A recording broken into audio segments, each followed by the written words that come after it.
जय हिंद साथियों, क्या हाल है? बढ़िया। चलिए, बहुत बढ़िया बढ़िया रहना चाहिए, है कि नहीं। आज जो है हम लोग स्टार्ट कर रहे हैं आपको क्लास 10th का साइंस, ठीक है। तो साइंस में हम लोग जो है बिहार बोर्ड का ये स्टार्ट कर रहे हैं और फुल्ली रिवीजन होगा। मात्र 15 दिन में जो है हम लोग साइंस के 13 चैप्टर का रिवीजन कर लेंगे, ठीक है। 100 अंक का एग्ज़ाम होगा, है ना। 100 में 100 लाने का 100% गारंटी है। आज डे फर्स्ट है, ठीक है। तो सबसे पहला दिन जो है हम लोग स्टार्ट कर रहे हैं बायोलॉजी। क्या स्टार्ट कर रहे हैं? बायोलॉजी। बायोलॉजी का जो सबसे पहला बात जान लीजिए कि जीव विज्ञान। जीव विज्ञान के जनक कौन है? तो जीव विज्ञान के जनक अरस्तु हैं। कौन है? अरस्तु है। इसको इंग्लिश में अरिस्टोटल लिखते हैं, ठीक है। जीव विज्ञान दो प्रकार के होते हैं, पहला जंतु विज्ञान, दूसरा वनस्पति विज्ञान, ठीक है। जंतु विज्ञान के जनक क्या कौन है? अरस्तु है। जंतु विज्ञान है उसके भी जनक कौन है? अरस्तु है। वनस्पति विज्ञान के जनक थियोफ्रेस्टस है। कौन है? थियोफ्रेस्टस जो है जंतु विज्ञान के जनक हैं, ठीक है। कोई दिक्कत होगा तो पूछिएगा, ठीक है। चलिए, बहुत अच्छी बात है। आगे बढ़ते हैं। सजीव में और निर्जीव में किस प्रकार से हम अंतर करते हैं, ठीक है। तो सबसे पहले हम लोग सामान्य दृष्टि से देखेंगे। सामान्य दृष्टि में जो दृश्य गतियाँ होती हैं, जैसे कि जिसमें गतिशीलता होती है, जैसे बिल्ली का चलना, है ना, मनुष्य का दौड़ना, या शरीर के अंगों का हिलना, या गाय का जुगाली करना, श्वसन के दौरान शरीर के अंगों का हिलना, ठीक है। यह सब जो है सामान्य जो है दृष्टि है, क्या? सजीव को पहचानने को। ये सब जिसमें होती है वे सारे क्या है? सजीव हैं, और जिसमें नहीं होती है वो निर्जीव है। यह सामान्य मापदंड है, ठीक है। लेकिन यह मापदंड वर्गीकरण के लिए पर्याप्त नहीं है, ठीक है। इसीलिए जो है एक वैज्ञानिक मापदंड है। वैज्ञानिक मापदंड क्या है? अदृश्य गतियाँ। अदृश्य गतियाँ क्या है? किसी कोशिका में क्या होगा? पाचन होगा, श्वसन होगा, उत्सर्जन होगा, परिवहन होगा, जनन होगी, संवेदना होगी एवं प्रतिवृद्धि होगी, ठीक है। ये सभी क्रियाएं जिनमें होती है वे सभी क्या कहलाएगी? सजीव कहलाएगी। और जिसमें नहीं होती है वो क्या कहलाएगी? निर्जीव कहलाएगी, ठीक है।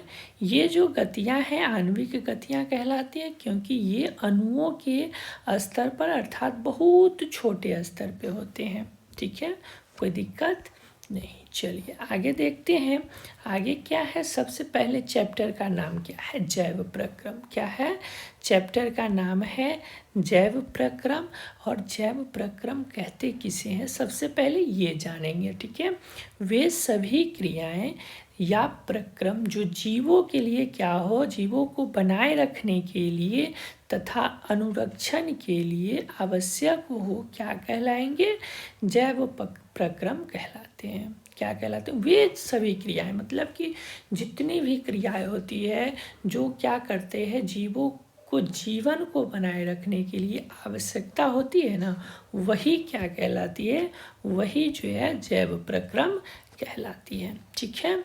सबसे पहला क्वेश्चन आपको इसी से रिलेटेड पूछेगा कि जीवन के अनुरक्षण के लिए आप किन किन प्रक्रमों को आवश्यक मानेंगे। तो सबसे पहला श्वसन, उत्सर्जन, पाचन, वृद्धि और गति। ये जो है जीवन के अनुरक्षण के लिए क्या है? बहुत ही आवश्यक है। इसको ध्यान रखिएगा, ऑब्जेक्टिव में पूछ सकता है, ठीक है। चलिए आगे देखते हैं। हम आगे इसी से रिलेटेड क्वेश्चन है, हमारे जैसे बहुकोशिकीय जीवों में ऑक्सीजन की आवश्यकता पूरी करने में विसरण क्यों अपर्याप्त है? तो इसका आंसर होगा हमारे शरीर के सभी कोशिकाएं बाह्य पर्यावरण के सीधे संपर्क में नहीं है। सभी कोशिका क्या बाह्य पर्यावरण के सीधे संपर्क में नहीं है। तो क्या होगा? बहुकोशिकीय जीवों में शरीर मृत कोशिकाओं से ढका होता है। क्या होता है कि हमारे जो ऊपर का चमड़ी है ना, वह मृत कोशिका से क्या है, मृत कोशिका का बना हुआ है, और अंदर का जो बहुकोशिकीय है, मतलब हम लोग जो बहुकोशिकीय जीव है, उसके अंदर का जो भी कोशिका है वह मृत कोशिका से बाहरी वातावरण से क्या होता है, मृत कोशिका उसको ये करता है, रक्षा करता है ना। वायु से बाहरी अंतरकोशिकीय रिक्त स्थान अनुपस्थित होते हैं। वायु से भरे जो अंतरकोशिकीय होते हैं उसमें रिक्त स्थान क्या होते हैं, अनुपस्थित होते हैं। आगे बताएंगे कि कैसे रिक्त स्थान के कारण जो है जो अमीबा होती है उसमें क्या होता है, भोजन का पाचन होता है। तो ये हम आगे बताएंगे कि क्या रिक्त स्थान का क्या काम है, आखिर क्यों चर्चा की है। ठीक है। कोशिका में विसरण इतनी धीमी प्रक्रिया होती है, इतनी धीमी कि फेफड़ा से पैरों की उंगलियों तक ऑक्सीजन क्या है, ऑक्सीजन पहुंचने में लगभग 3 साल लगेंगे।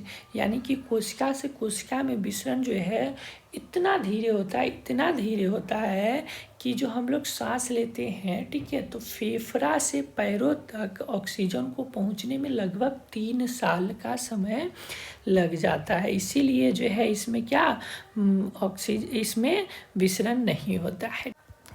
आगे देखते हैं हम, आगे क्या है, आगे है किसी जीव द्वारा किन कच्ची सामग्रियों का उपयोग किया जाता है। तो किसी भी जीव के द्वारा भोजन करने के लिए भोजन ऊर्जा के स्रोत के रूप में किन कच्ची सामग्रियों का उपयोग किया जाता है। तो भोजन ऊर्जा के स्रोत के रूप में ऑक्सीजन, भोजन से ऊर्जा प्राप्त करने के लिए वायवीय शोषण करने वाले जीवों में, ठीक है। जल जो है पाचन में व कई अन्य प्रक्रियाओं में सहायक होती है।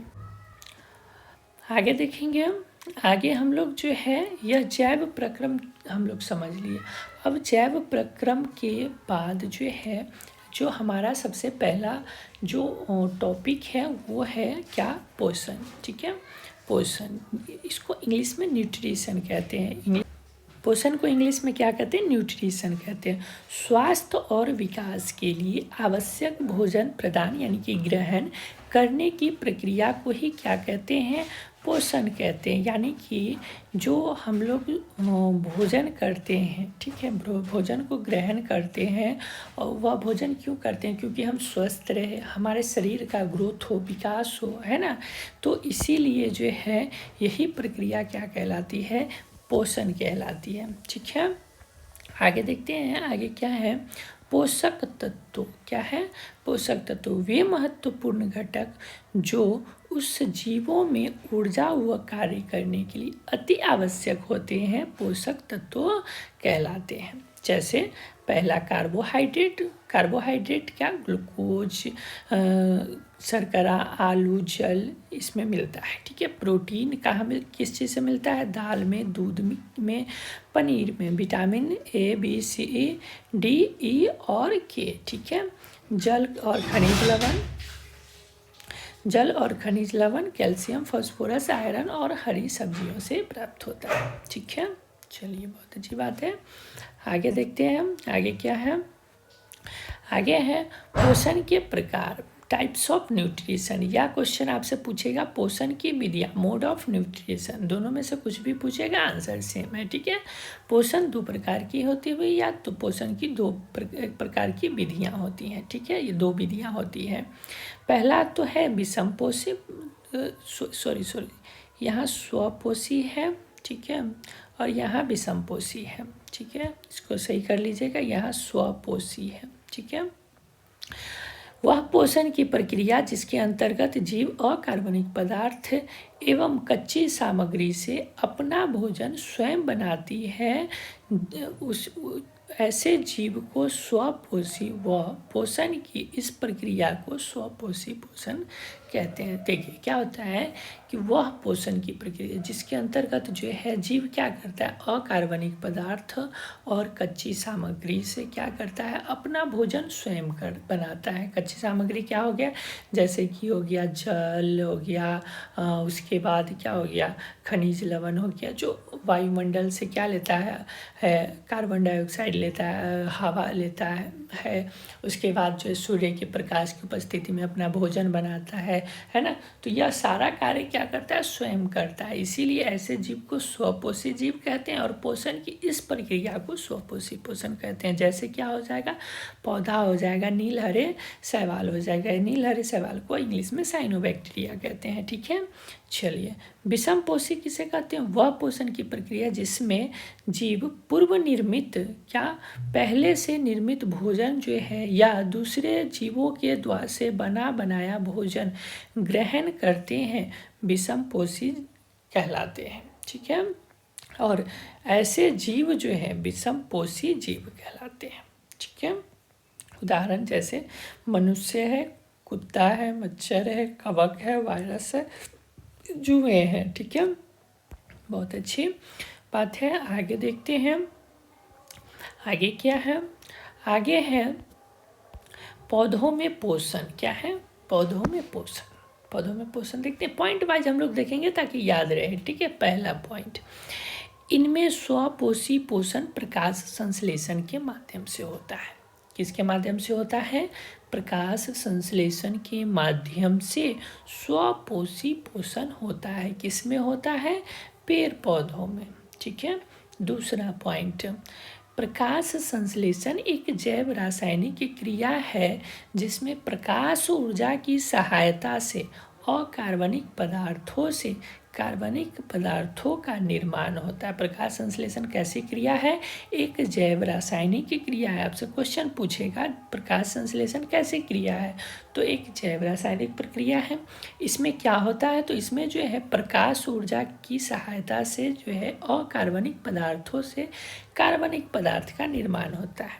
ठीक है, तीसरा पॉइंट, जो कार्बोहाइड्रेट तुरंत प्रयुक्त नहीं होते हैं उन्हें मंड के रूप में संचित कर लिया जाता है। ये क्वेश्चन आपसे पूछेगा कि जो पौधों का क्या है, जैसे कि पौधा भोजन बनाया, अब भोजन एक्स्ट्रा हो गया, ठीक है, ज़्यादा हो गया, तो उसको वह मंड के रूप में, मंड को इंग्लिश में स्टार्च कहते हैं। ठीक है, वह क्वेश्चन आंसर में स्टार्च ऐसे भी लिखा आ सकता है, इंग्लिश में भी लिखा आ सकता है, मंड भी लिखा आ सकता है, इसलिए ध्यान रखिएगा। तो पौधों का संचित भोजन क्या हुआ, स्टार्च हुआ। ठीक है, चलिए बहुत अच्छी बात है। ये एक्स्ट्रा पॉइंट है। क्या है एक्स्ट्रा पॉइंट, हमारे शरीर में भोजन से निर्मित ऊर्जा का कुछ अंश ग्लाइकोजीन के रूप में संचित किया जाता है। जब हमारे शरीर में क्या होता है, भोजन की मात्रा अधिक हो जाती है तो ग्लाइकोजीन के रूप में क्या होता है, भोजन को संचित किया जाता है। ठीक है, चलिए बहुत अच्छी बात है। आगे देखते हैं इससे रिलेटेड क्वेश्चन क्या है। तो सबसे पहला प्रश्न है, पौधों को अपना भोजन बनाने के लिए निम्न सामग्री, किन किन सामग्रियों की आवश्यकता होती है, तो निम्न सामग्रियों की आवश्यकता होती है। पहला है क्लोरोफिल, पौधों की पत्तियों में पाया जाने वाला एक हरा वर्णक है। ठीक है, पौधों को भोजन बनाने के लिए क्या क्या आवश्यकता पड़ती है, यही क्वेश्चन है।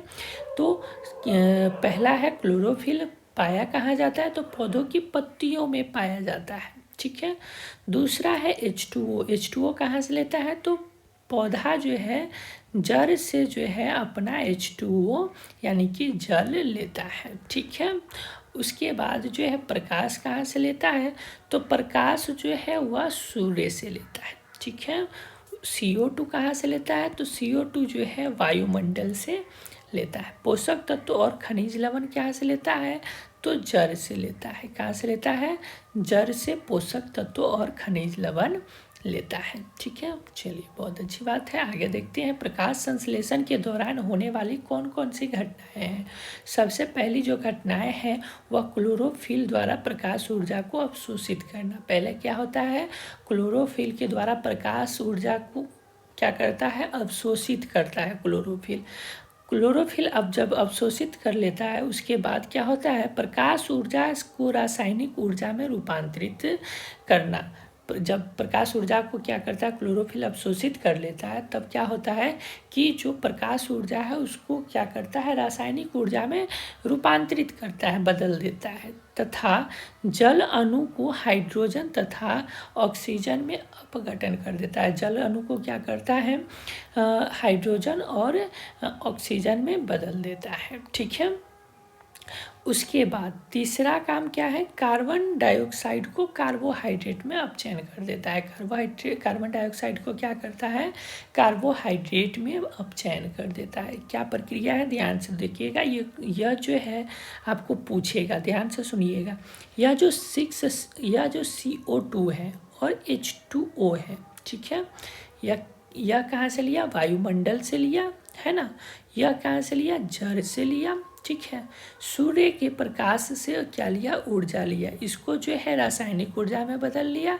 कौन अवशोषित किया सूर्य के प्रकाश को, क्लोरोफिल।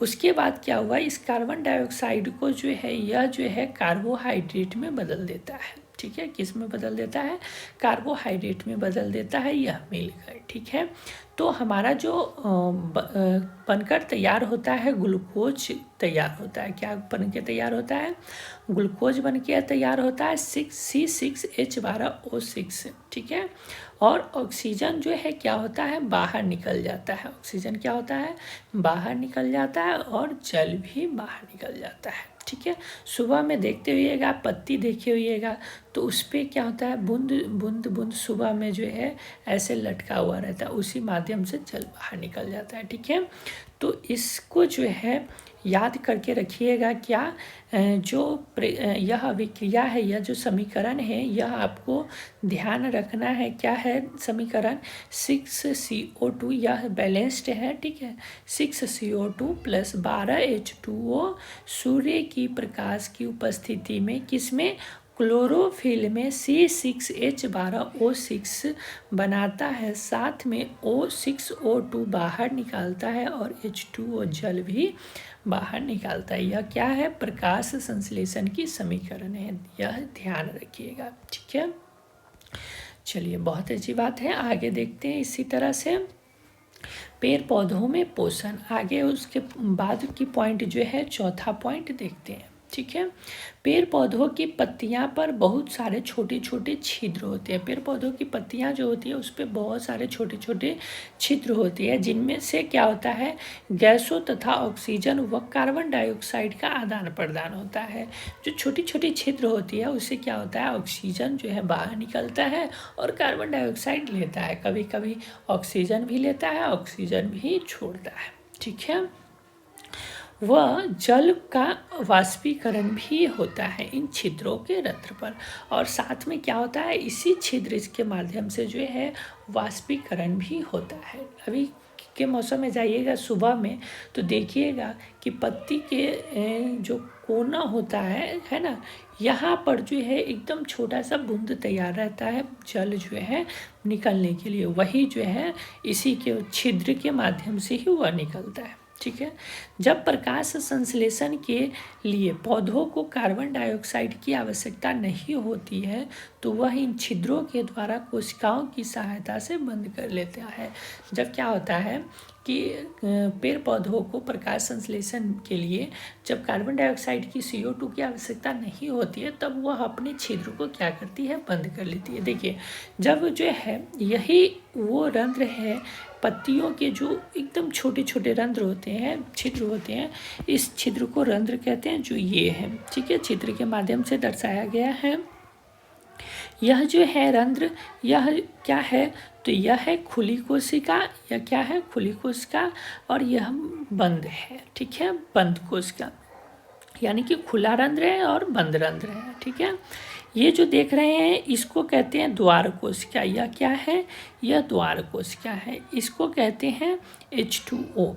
क्या कहते हैं, इसके माध्यम से जो है H2O बाहर निकलता है। ठीक है, अच्छा, उसके बाद जो है यह क्या है, यह स्थूल कोशिका, स्थूल अंतर कोशिका, यह जो है स्थूल आंतरिक कोशिका भित्ति है। ठीक है, उसके बाद यह जो आप देख रहे हैं, यह क्या हो गया, आपका इसी द्वार से जो है वह क्या लेता है, कार्बन डाइऑक्साइड लेता है और ऑक्सीजन छोड़ता है। जब कार्बन डाइऑक्साइड की आवश्यकता नहीं होती है तो इस प्रकार से जो है वो अपना रंध्र क्या करता है, बंद कर लेता है। ठीक है, चलिए बहुत अच्छी बात है। आगे देखते हैं। आगे हम लोग एक अच्छा से डायग्राम जो है बना कर देखते हैं। ठीक है, चलिए हम लोग रंध्र कोशिका बनाते, द्वार कोशिका। देखिए कुछ नहीं करना है, ऐसे बना देना है और ऐसे। ठीक है, उसकी सॉरी अच्छा नहीं बना, थोड़ा आप लोग ध्यान से बनाइएगा। इसको जो है मिटाइए और थोड़ा अच्छे से द्वार को इसका बनाते हैं। ऐसे करके सी टाइप बना दीजिएगा, इधर से भी और इधर से भी सी बना के ऐसे करके जो है कर दीजिएगा। ठीक है, उसके बाद जो है इसमें ऐसे ऐसे ऐसे जो है कर देना है। ठीक है, यह क्या है, H2O है। ठीक है, उसके बाद जो है इस पे पत्ती बना देना है। ठीक है, उसके बाद जो है ऐसे पत्ती बना देना है। ठीक है, यह जो है यह क्या हुआ, यही है द्वार कोशिका। ठीक है, अच्छा नहीं बनाया, आप लोग अच्छे से बनाइएगा। यह है क्या है, द्वार कोशिका है। ठीक है, यहाँ दर्शाया गया है। यह जो है क्या है, द्वार कोशिका है। ठीक है, और यह क्या है, द्वार कोशिका। ये जो देख रहे हैं वो H2O है। क्या है, H2O। इसको जो देख रहे हैं जिसके माध्यम से यह अपने द्वार को बंद करती है, खोलती है, वह जो है स्थूल आंतरिक कोशिका भित्ति के द्वारा। ठीक है, जब क्या होता है, कार्बन डाइऑक्साइड लेना होता है तो इसको खोल लेती है। जब उसके पास पर्याप्त मात्रा में कार्बन डाइऑक्साइड हो जाता है तो इसको बंद कर लेती है। ठीक है, आगे देखते हैं। आगे क्या है, चलिए अमीबा में पोषण देखते हैं। क्या है अमीबा में पोषण, इसका एक वीडियो और बताएंगे हम लोग। जब हम लोग पढ़ेंगे मनुष्य में पोषण, मानव में पोषण पढ़ लेंगे तो इसका एक वीडियो और बताएंगे। सबसे सरल विधि, आसान, एक याद कर लीजिएगा, अमीबा में पोषण या मनुष्य में पोषण, तो दोनों बन जाएगा। ठीक है, तो क्या करेंगे, सबसे पहले अमीबा में पोषण जानते हैं। अमीबा या विषमपोषीय जीव है, पूर्णभोजी है, एक कोशिकीय जीव है। ठीक है, उस अमीबा जो है कोशिकीय सतह से क्या करती है, अंगुली जैसा अस्थायी प्रवर्ध निकालती है। कोशिका क्या करता है, अमीबा क्या करता है, अमीबा का संरचना ऐसा है। ठीक है, तो सबसे पहले जो है यह ऐसे उंगली, यहाँ भोजन है तो ऐसे जो है उंगली नुमा जो है क्या करता है, प्रवर्ध निकालता है, या इसी को पादावक भी कहते हैं, इसी को कूटपाद भी कहते हैं। ठीक है, तो तीनों आ जाए तो तीनों एक ही है, ध्यान रखिएगा। इसकी सहायता से वह क्या करता है, भोजन को ग्रहण करता है। ठीक है, यह प्रवर्ध जो है भोजन के कणों को घेर कर क्या करती है, इस भोजन के कणों को घेर लेती है और खाद्य रिक्तिका बनाती है। इस भोजन के कणों को क्या करती है, देखिए ऐसे भोजन को कणों को घेर कर अंदर ले लिया। ठीक है, और खाद्य रिक्तिका, यह जो खाली स्थान है उस खाद्य रिक्तिका कहते हैं। इसमें यह क्या करता है, भोजन के कणों को ले लेता है। ठीक है, खाद्य रिक्तिका के अंदर डाल लेती है। पदार्थों का विघटन सरल पदार्थों में किया जाता है। पदार्थों का विघटन किस में किया जाता है, सरल पदार्थों में किया जाता है, और वे कोशिका द्रव्य में मिश्रित हो जाते हैं। बचा हुआ भोजन जो है क्या होता है, कोशिका की सतह की ओर गति करता है तथा शरीर से बाहर निष्कासित कर लिया जाता है। अमीबा की तरह ही पैरामीशियम भी खाते हैं। लगभग इसी प्रकार से पैरामीशियम भी भोजन करते हैं। पहला तरीका तो ये हो गया, यदि 2 नंबर में पूछेगा अमीबा में पोषण, तो यदि 5 नंबर में पूछेगा तो आगे हम क्वेश्चन कराएंगे, उसमें आपको दिखाएंगे कि क्या लिखेंगे। ठीक है, इसका एक बार डायग्राम देख लेते हैं, डायग्राम कैसे बना हुआ है। ठीक है, चलिए यह जो है देखिए, ये है खाद्य कण। ठीक है, और ये जो है अमीबा है। क्या है, ये अमीबा है। ठीक है, कैसे भी बना दीजिए। अमीबा का ये जो है ये केंद्रक होता है। ठीक है, यह जो है केंद्रक है, और यहाँ पे भोजन है, खाद्य कण है। ये क्या है, खाद्य कण है। अब क्या करेगा, यह जो अमीबा है, यह जो है अपना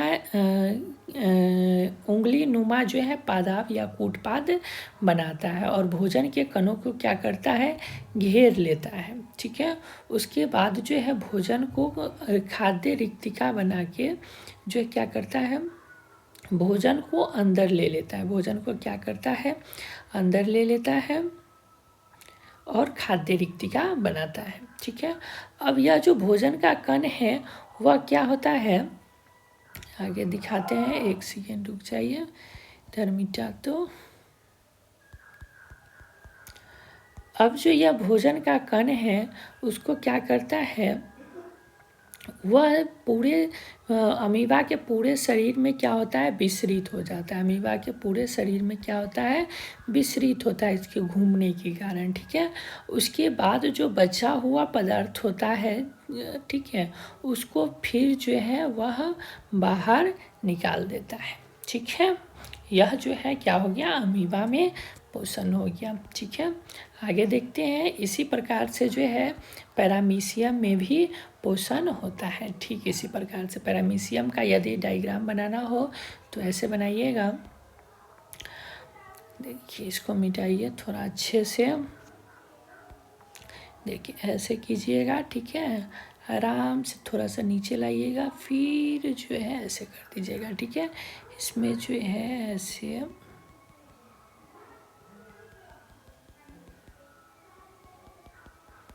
ऐसे क्या कीजिएगा, बना दीजिएगा। इसमें जो है कई तरह के, यह जो है क्या हो गया, अंग संकुचन रिक्तिका हो गया। ठीक है, यह जो है खाद्य रिक्तिका हो गया। ठीक है, यह जो है दीर्घ केंद्रक हो गया। ठीक है, उसके बाद यह जो है लघु केंद्रक हो गया। ठीक है, इस प्रकार से पैरामीशियम बना लीजिएगा। ठीक है, चलिए अच्छी बात है, आगे देखते हैं। आगे क्या है, आगे है मनुष्य में पोषण। ठीक है, मनुष्य जो है विषमपोषी, पूर्णभोजी और बहुकोशिकीय प्राणी है। कैसा है, विषमपोषी, पूर्णभोजी एवं बहुकोशिकीय प्राणी है। इसमें पाचन तंत्र क्या है, अंगों का वह समूह, पाचन तंत्र किसको कहते हैं, अंगों का वह समूह जो भोजन की पाचन क्रिया करता है, भोजन की क्या करता है, पाचन क्रिया करता है, वही जो है पाचन तंत्र कहलाता है। भोजन को पचाने का जो काम करेगा वही पाचन तंत्र कहलाता है। जंतुओं में जो है पोषण के कुछ सामान्य चरण होते हैं। पहला जो है अंतर्ग्रहण, दूसरा पाचन, तीसरा अवशोषण, चौथा स्वांगीकरण, पांचवा जो है विसर्जन होता है। ठीक है, यह जो है निम्न या 5 सामान्य चरण हुए जो जंतुओं में पोषण करने के लिए आवश्यक है। ठीक है, आगे देखते हैं, आगे क्या है, ये हम लोग डायग्राम बनाएंगे। आगे देखते हैं, आगे क्या है, मानव पाचन तंत्र के अंग। क्या है, मानव पाचन तंत्र के अंग, सबसे पहला मुख, ग्रसिका, डायफ्राम, आमाशय, छोटी आंत, बड़ी आंत, गुदा द्वार, ये जो है मानव पाचन तंत्र के अंग है। यही अंग जो है सब मिल के पाचन क्रिया को संपन्न कराता है। ठीक है, तो सबसे पहले जो हम लोग पढ़े थे अंतर्ग्रहण, है ना, क्या अंतर्ग्रहण, ये अंतर्ग्रहण क्या होता है सो देखते हैं। ठीक है, तो अंतर्ग्रहण भोजन को ग्रहण करने की प्रक्रिया को अंतर्ग्रहण कहते हैं। भोजन को ग्रहण करने की, जो हम लोग भोजन खाते हैं, इसी प्रक्रिया को क्या कहते हैं, इसी प्रक्रिया को अंतर्ग्रहण कहते हैं। मानव में ग्रहण मुख द्वारा होता है। मानव में क्या होता है, ग्रहण, भोजन का ग्रहण किसके द्वारा भोजन खाता है, तो मुख के द्वारा खाता है। ठीक है, इसका जो दूसरा था जो है क्या है, दूसरा इसका है पाचन। ठीक है, तो हम लोग पाचन देखते हैं। पाचन क्या है, पाचन को इंग्लिश में डाइजेशन कहते हैं। पाचन को इंग्लिश में क्या कहते हैं, डाइजेशन कहते हैं। भोजन के बृहद अविलेय अणुओं को सरल व विलेय अणुओं में बदलना पाचन कहलाता है। पाचन की क्रिया से कोशिका इन अणुओं को आसानी से क्या करती है, अवशोषित कर लेती है। पाचन की क्रिया से क्या करती है, इन कोशिका जो है इन अणुओं को आसानी से क्या करता है, अवशोषित कर लेता है। ठीक है, आगे देखते हैं मुख गुहा में पाचन। सबसे पहले जो है मुख गुहा में पाचन होता है। मुंह में जो है हम लोग भोजन लिए तो सबसे पहले वो हम पाचन का मतलब है हुआ कि बड़ा कण को जो है छोटा कण में बदलकर और कोशिकाओं में उसका जो भी कार्बोहाइड्रेट प्रोटीन बचा है वह उसमें विलय हो जाना ही क्या है, पाचन है। ठीक है, सबसे पहले हम लोग मुख गुहा में पाचन होगा। पहला पाचन कहाँ होता है मनुष्य में? मुख गुहा में। भोजन का पाचन मुंह से शुरू होता है। भोजन का पाचन कहाँ से शुरू होता है? मुंह से शुरू होता है। दांत जो है भोजन को छोटी छोटी टुकड़ों में काटते, चबाते और पीसते हैं। दांत क्या करता है? भोजन का जो टुकड़ा होता है उसको छोटे छोटे टुकड़े में काटते हैं, चबाते हैं और पीसते हैं। ठीक है, लार ग्रंथि हमारे मुंह में जो है लार या लाला रस बनाती है। लार ग्रंथि क्या बनाती है? हमारे मुख में जो है लाला रस बनाती है, जिसमें लार एमिलेज होती है। क्या होता है? लार एमिलेज नामक जो है एक एंजाइम पाया जाता है। यह जटिल मंड को, स्टार्च को क्या करता है? शर्करा में खंडित कर देता है। यह जो है जटिल मंड को क्या करता है? शर्करा में खंडित, तोड़ देता है। ठीक है, एंजाइम कोशिका में प्रोटीन अणु होते हैं जो जैव उत्प्रेरक की तरह कार्य करते हैं। एंजाइम रासायनिक क्रियाओं की गति को बढ़ा देता है, किंतु स्वयं शरीर में खर्च नहीं होता है। एंजाइम का क्या कार्य है? रासायनिक क्रिया की गति को बढ़ाता है, लेकिन यह जो है स्वयं यह खर्च शरीर में नहीं होता है। ठीक है, आगे है लार के कुछ प्रमुख कार्य। पहला कार्य क्या है लार का? लार जो है दांतों को साफ करती है। पहला काम लार दांतों को साफ करती है। दूसरा काम भोजन को मुलायम व फिसलन भरा बना देती है। भोजन को क्या करता है? मुलायम व फिसलन भरा बना देती है, ताकि आसानी से हम उससे क्या करते हैं? निगल सके, है ना। तीसरा पॉइंट, इसमें उपस्थित लाइसोसोम जीवाणुओं को खात्मा कर देता है। यदि हमारे भोजन में कोई जीवाणु है तो उसको लाइसोसोम एक नाम का एक एंजाइम होता है जो क्या करता है?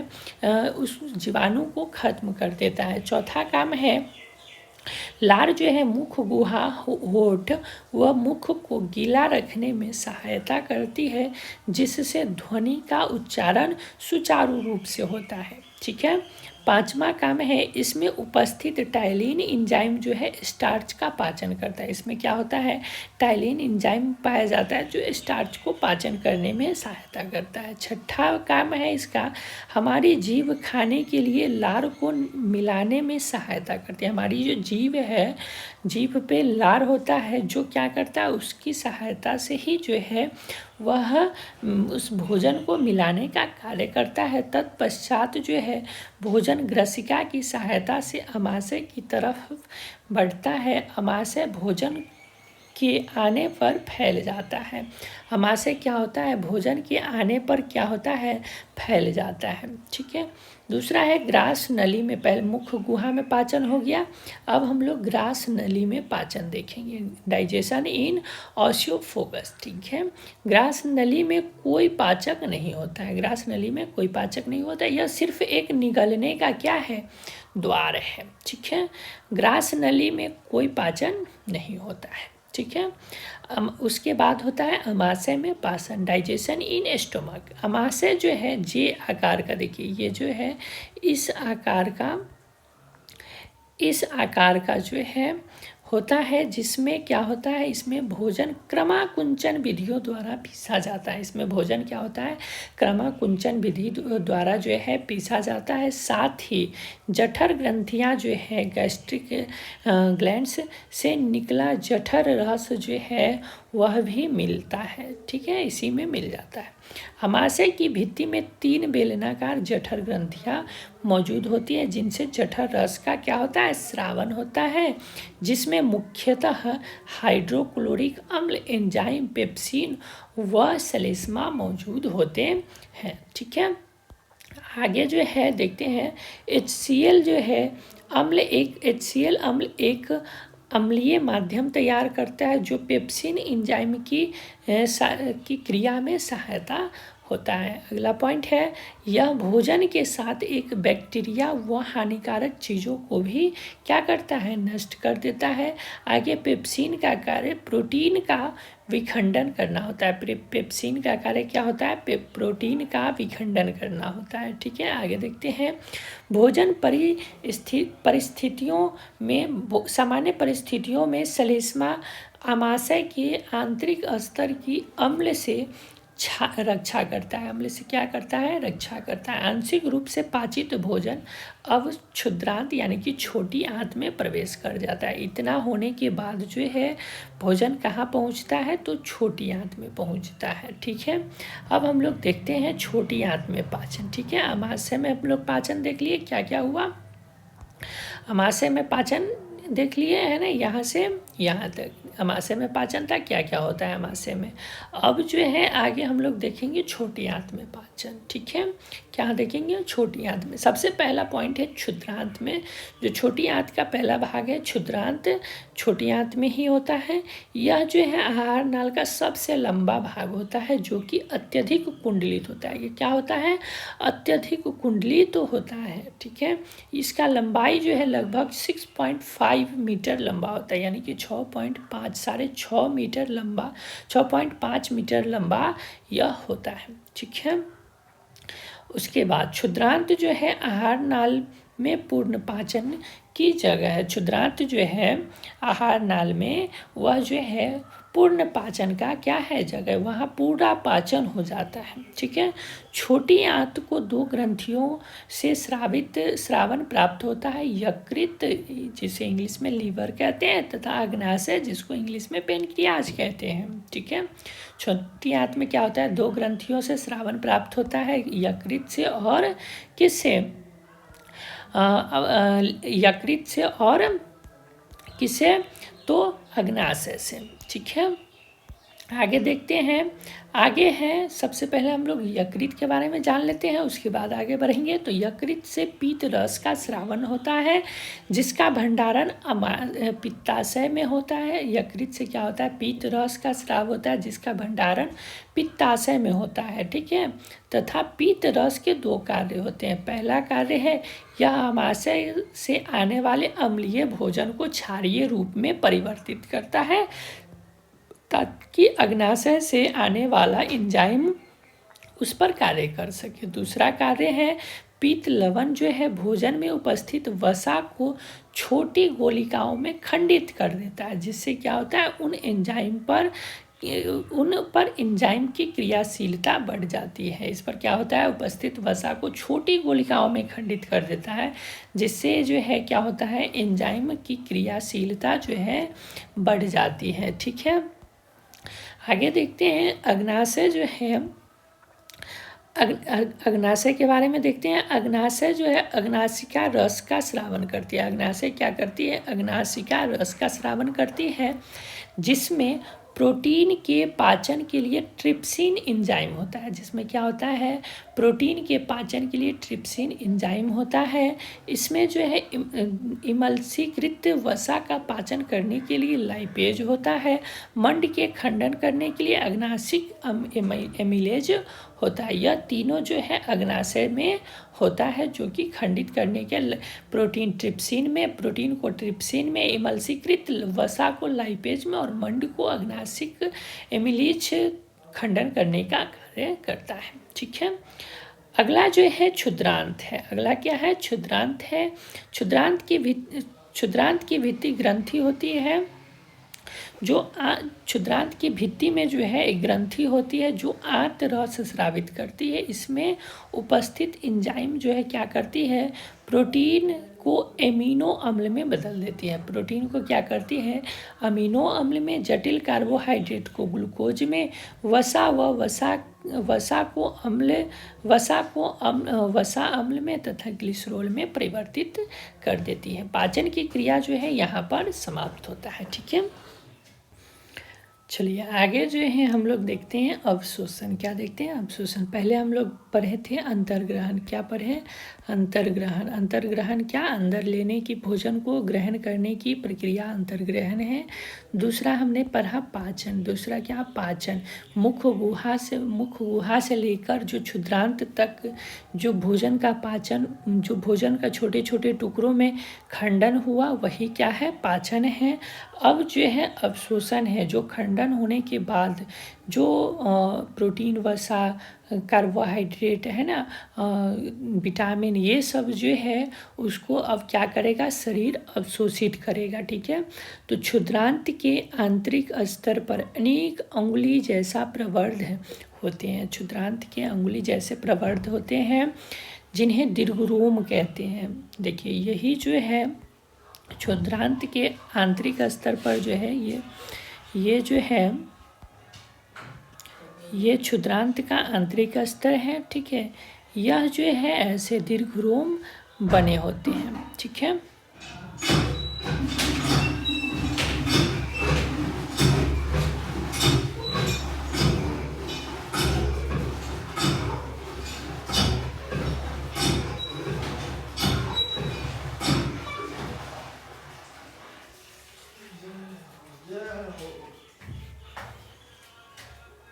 इसको दीर्घरोम कहते हैं। ठीक है। अब जो है उसके बाद क्या होता है, तो यह जो है ये अवशोषण की सतही क्षेत्र को बढ़ा देते हैं, ताकि जल्दी से जल्द पचे हुए भोजन का क्या हो सके? अवशोषण हो गया।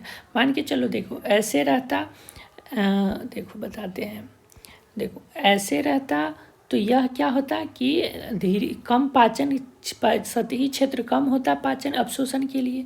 लेकिन जब ये ऐसे हो गया तो क्या हुआ? इतना दूर जो है अवशोषण के लिए जगह बढ़ गया है कि नहीं, ताकि जल्दी क्या हो सके? पाचन अवशोषण हो सके। ठीक है। दीर्घरोम में रुधिर वाहिकाएं की बहुतायत होती है, जो भोजन को अवशोषित करके कोशिका की प्रत्येक कोशिका तक पहुंचाने की, शरीर की प्रत्येक कोशिका तक पहुंचाता है। देखिए बताते हैं, यह जो है इसमें क्या होता है? इसमें जो है इसमें रुधिर की बहुतायत होती है। ठीक है। ये रुधिर की क्या होती है? बहुत ज़्यादा रुधिर होती है। यह क्या करती है? यह भोजन को के जो विटामिन, वसा, कार्बोहाइड्रेट है उससे क्या करती है? अवशोषण करती है। ठीक है।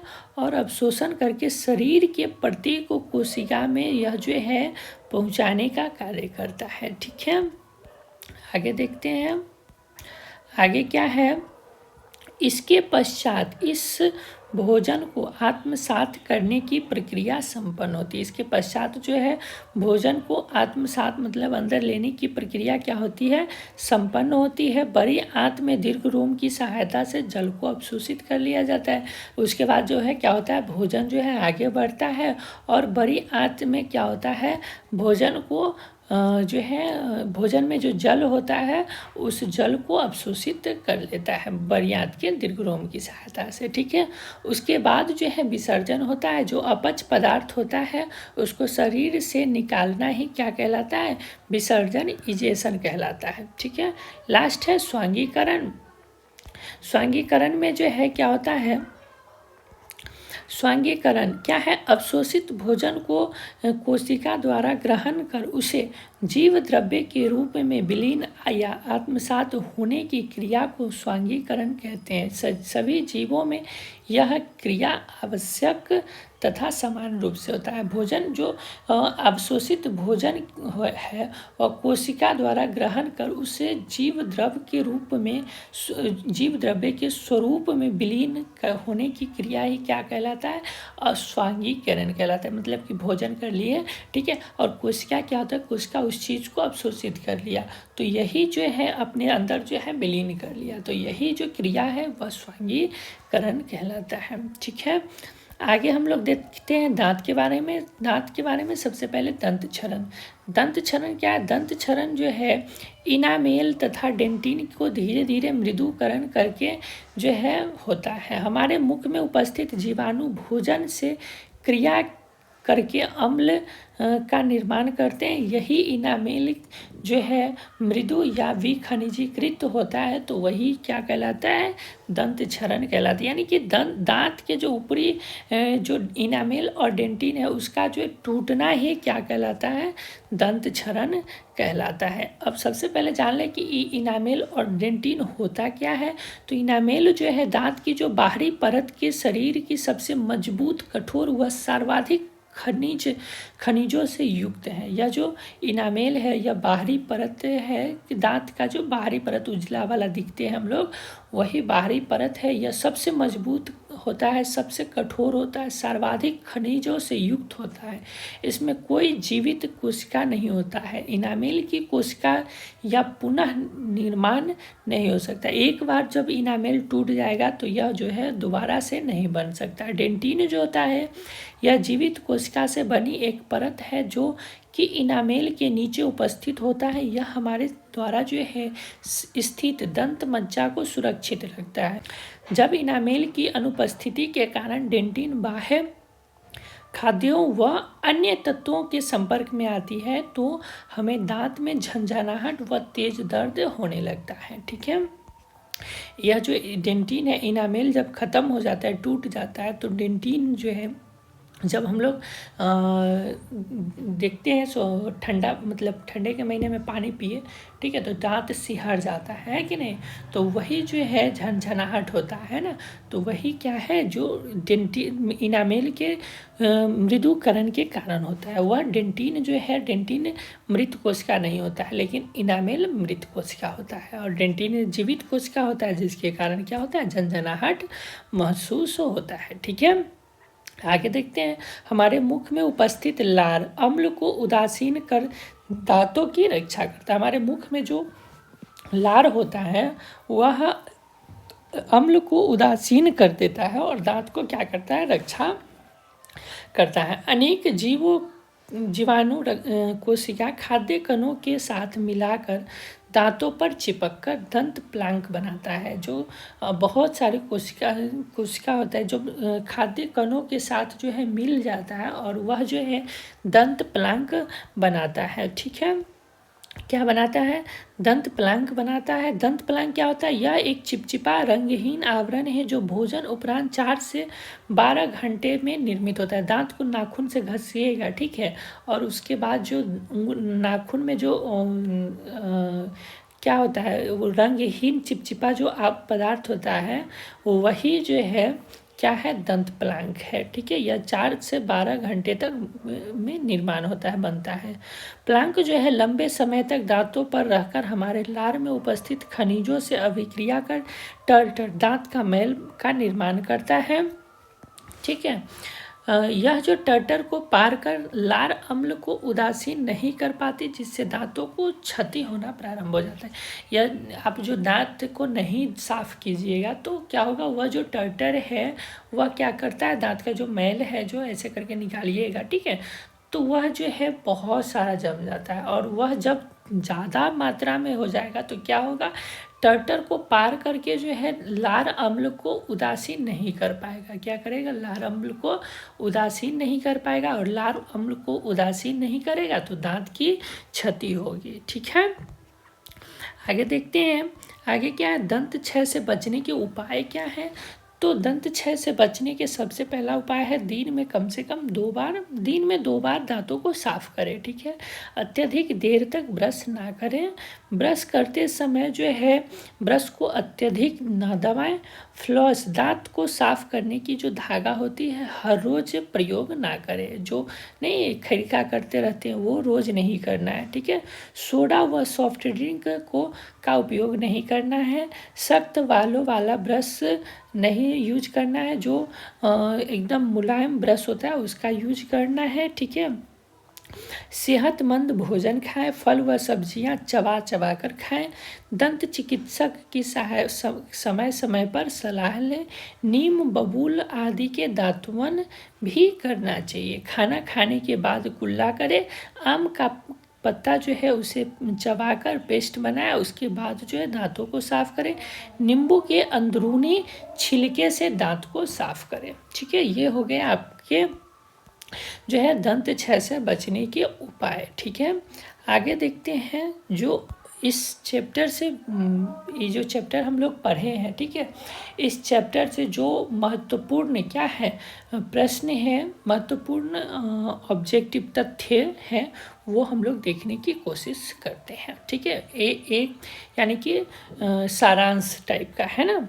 वे पहला पॉइंट, वे सारी क्रियाएं जिनके द्वारा जीवों का अनुरक्षण होता है जैव पराक्रम कहलाता है। अब हम लोग जल्दी जल्दी पढ़ेंगे क्योंकि यह सारांश है और हम लोग पीछे पढ़ चुके हैं। ठीक है, दूसरा पॉइंट, उपापचय क्रियाओं के संचालन हेतु आवश्यक ऊर्जा की आपूर्ति के लिए प्रत्येक जीव को जीवन प्रयत्न क्या पोषण की आवश्यकता होती है। तीसरा पॉइंट, ऐसे जीव जो भोजन के लिए अन्य जीवों पर निर्भर न रहकर अपना भोजन स्वयं संश्लेषित करते हैं स्वपोषी कहलाते हैं। चौथा पॉइंट, ऐसे जीव जो अपने भोजन के लिए किसी न किसी रूप में अन्य जीवों पर निर्भर रहते हैं परपोषी कहलाते हैं तथा इस प्रकार के पोषण को परपोषण कहलाते हैं। ठीक है, अगला है मृत जीवी पोषण में मृत जीवों के शरीर में अपना भोजन घुलित कार्बनिक पदार्थों के रूप में अपने शरीर की सतह से क्या करती है, अवशोषित कर लेती है। अगला पॉइंट, जीव दूसरे प्राणी के संपर्क में अस्थायी या अस्थायी रूप से रहकर उससे अपना भोजन प्राप्त करते हैं।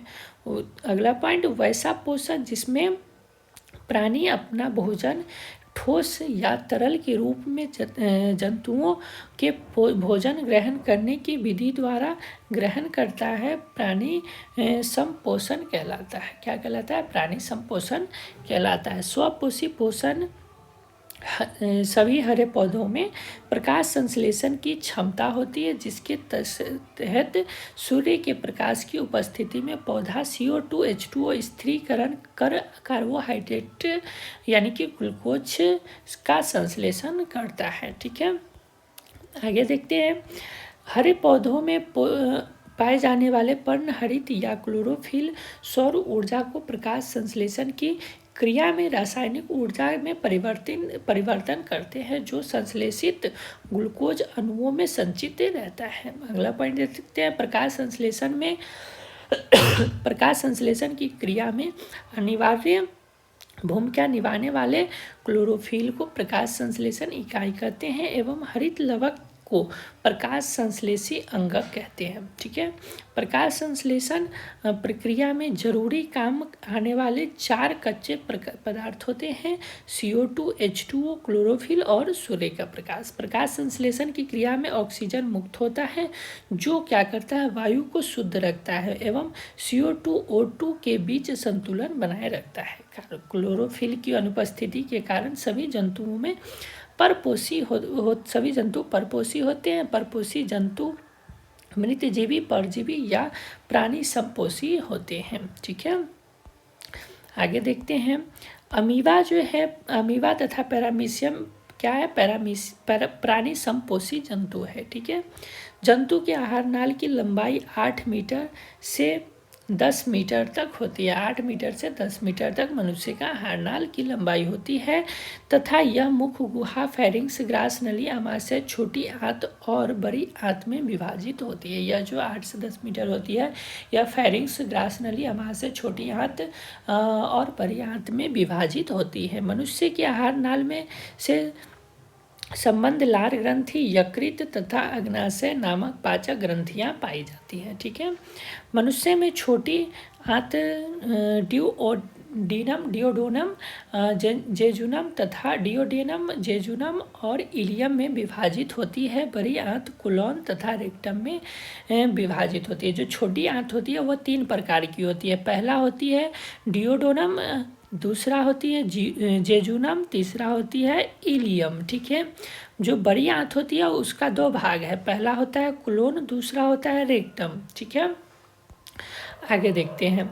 आगे मनुष्य जो है, मनुष्य में पाचन की क्रिया मुख गुहा से शुरू होती है। मनुष्य में पाचन की क्रिया कहाँ से होती है? मुख गुहा से शुरू होती है। मनुष्य आमाशय की गैस्ट्रिक ग्रंथियाँ से स्रावित होने वाला गैस्ट्रिक रस HCl जो है पेप्सिनोजेन तथा गैस्ट्रिक लाइपेज होते हैं। ठीक है, यह तीनों जो है आमाशय से निकलने वाले ग्रंथियों से निकलने वाला जो HCl रस HCl पेप्सिनोजेन तथा गैस्ट्रिक लाइपेज होता है। ठीक है, डियोडीनम जो और इलियम की ग्रंथियों से निकलने वाला रस सक्सस एंटेरिकस कहलाता है। जो डियोडोनम है और इलियम है, इससे जो निकलने वाला रस है वह क्या कहलाता है? सक्सस एंटेरिकस कहलाता है। ठीक है, पचे हुए भोजन का अवशोषण इलियम में के बिलाई के द्वारा होता है। ये जो ऐसे जो हम लोग देखे थे इसी को बिलाई कहते हैं। ठीक है, उसके द्वारा होता है। अवशोषण के उपरांत पचे हुए भोजन रक्त में मिलकर रक्त संचार द्वारा विभिन्न भागों में विस्तृत हो जाता है। जब हम अवशोषण होता है भोजन का, तो पचा हुआ भोजन जो है क्या होता है? वह विभिन्न भागों में वितरित हो जाता है। ठीक है, इतना याद रखिएगा। अब हम लोग वस्तुनिष्ठ प्रश्न देखते हैं। पहला वस्तुनिष्ठ आप लोग जो है आंसर दीजिएगा। ठीक है, वैसे तो इसमें हाईलाइट हमने कर दिया है, आप लोग जो है बताते जाइएगा, कमेंट करते जाइएगा। ठीक है, दांतों की सबसे ऊपरी परत इनामेल कहलाती है। मानव आहार नाल का सबसे लंबा भाग छोटी आंत न्यूक्लियस शब्द किनके द्वारा दी गई है? तो रॉबर्ट ब्राउन के द्वारा दी गई है। ठीक है, चलिए तो आज की क्लास जो है इतना ही तक।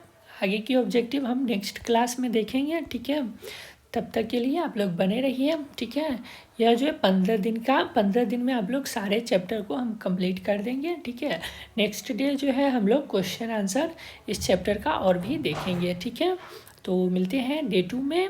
तब तक के लिए जय हिंद।